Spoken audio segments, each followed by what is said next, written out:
Psalms chapter 85, verse 11. Truth shall spring out of the earth, and righteousness shall look down from heaven.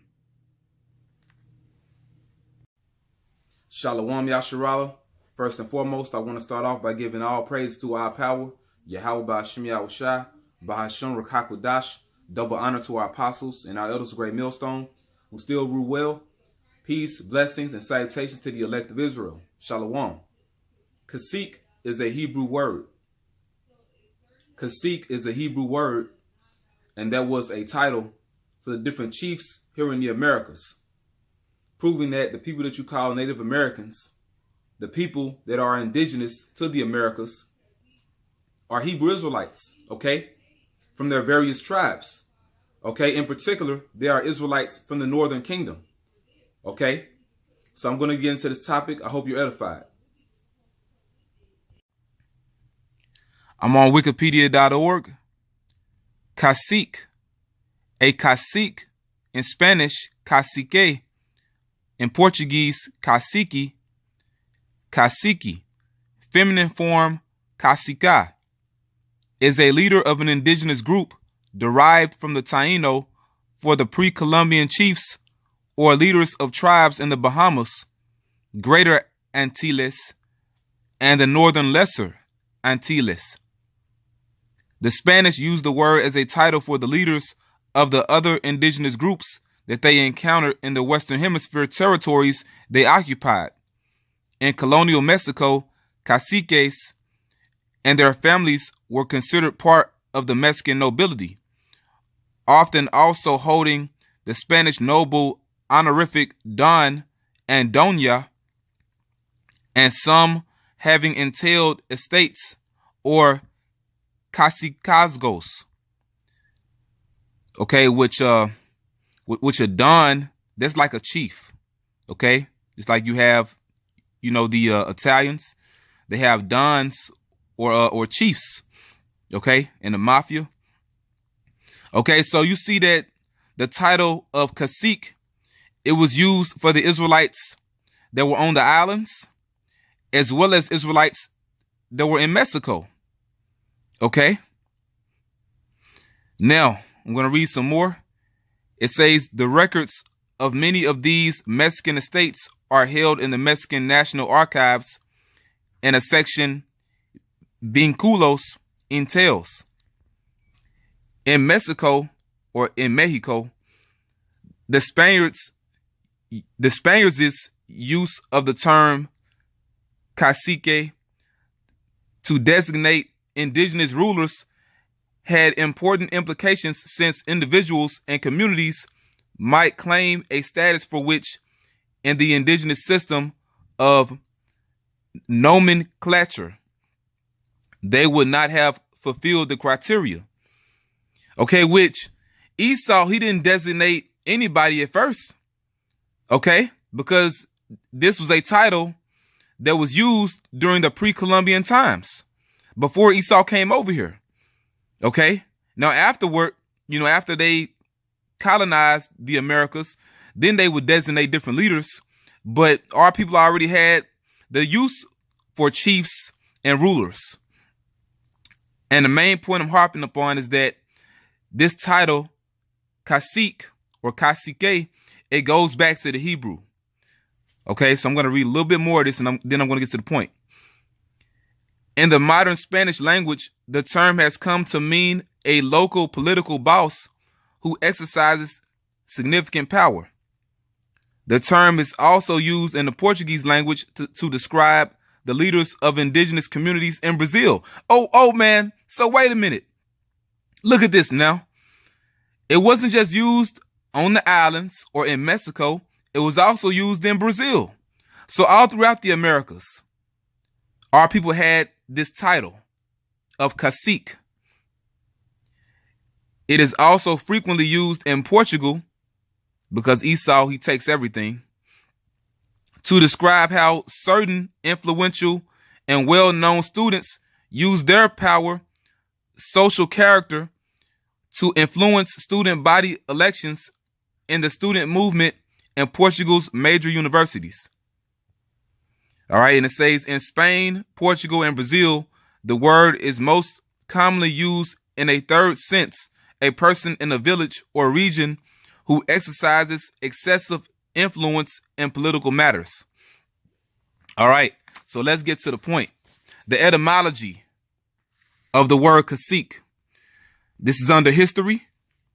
Cacique comes from the Taino word caciquan.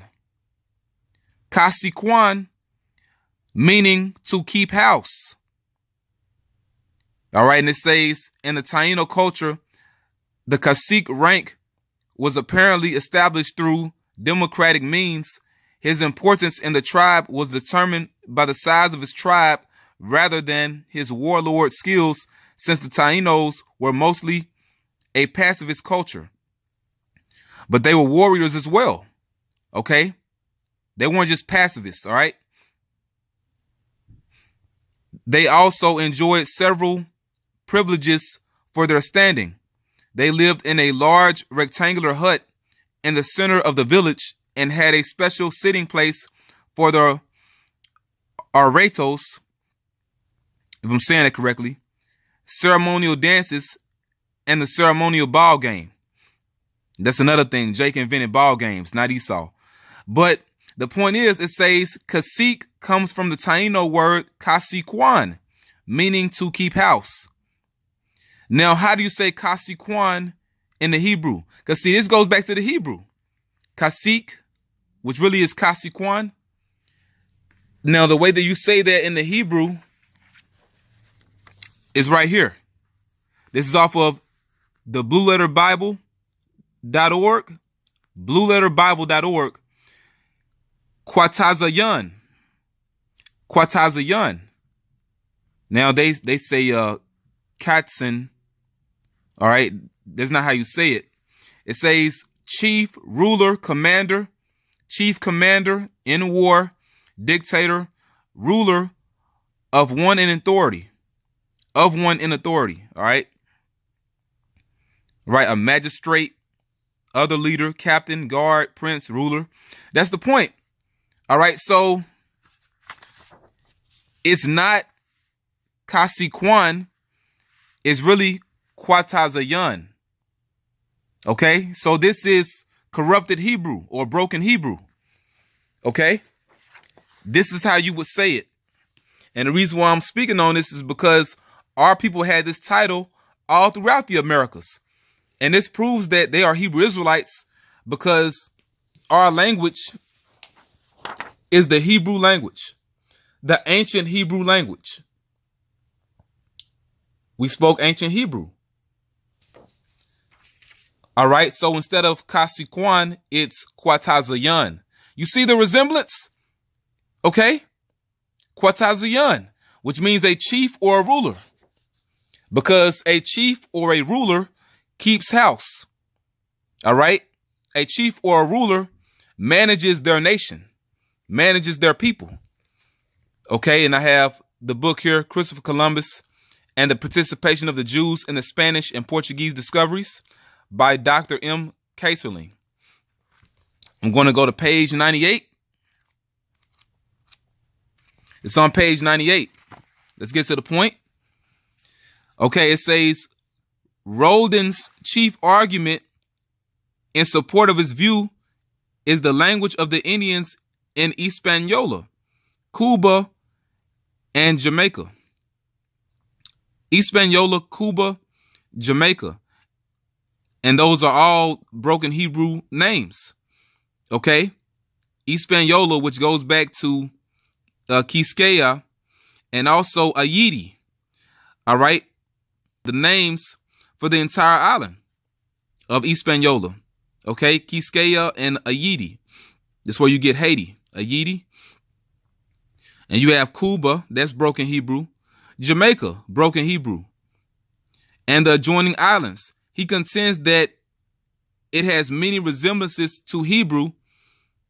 In fact, he even calls it corrupted Hebrew.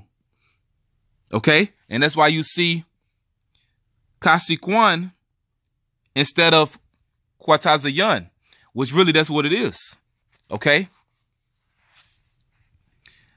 Right. And it says, he contends that it has many resemblances to Hebrew. In fact, he even calls it corrupted Hebrew. He asserts that such names as Cuba and Haiti are Hebrew, and they are. And that they were first applied by the earliest caciques, the chiefs or leaders, Cacique, all right, or Quatazayan, who discovered and peopled the islands, all right? And that's basically how Esau says it. That's how Esau pronounces it, Cacique or Cacique, but really it's Quatazayan. All right, it's not Cacique or Cacique. It's Quatazayan. All right, so this just proves more and more that the so-called Native Americans of all the Americas, okay, not just the tribe of Gad in North America, but the natives of the Americas are Hebrew Israelites from the Northern Kingdom. Okay, and this is a bit of old information here. Now, I printed this document out in 2014, and when you look it up now, you can't find it. Esau took it off. Okay, they took it out of circulation, so it's not on the internet anymore. Because I bring this out a lot, you know. This is the article Taino Gold. Now I'm just going to read the third paragraph. The official interpreter for Columbus's fleet was Louis de Torres, who was a converted Jew. Torres was chosen as fleet interpreter because he spoke Hebrew and Arabic, which for some reason would enable him to communicate with the Chinese. That's a damn lie. That's the cover story. Because, see, Columbus knew where he was coming. He wasn't looking to find Asia or India. He knew exactly where he was coming. He knew that the Americas are Arsareth, pursuing to 2nd Ezra chapter 13. Pursuing to 2nd Ezra chapter 13, Columbus knew where he was coming. He wasn't looking for China or India. Apparently, Torres was unable to converse with a Taino in Hebrew. But why would he attempt to? Why would this interpreter, Louis de Torres, attempt to speak to the Taino in Hebrew if they didn't speak Hebrew? Why even attempt? Because they are Hebrew Israelites. And they knew that. Columbus and his men knew that. Apparently, Torres was unable to converse with the Taino in Hebrew, so another course of action was deemed necessary. Right, which that led to Esau colonizing our people. All right. Conquering them, putting them in slavery, forcing them to look for gold, subjugating them, all right, to an encomienda system. All right, so that's the point on that. So I hope you were edified. Cacique is a Hebrew word. It goes back to the Taino word Caciquan, which really goes back to the Hebrew Quatazayan, which is a chief or a ruler. So I hope you were edified. So with that, I'm going to say Shalom. Romans chapter 8 and verse 16. The Spirit itself beareth witness with our spirit that we are the children of the Most High.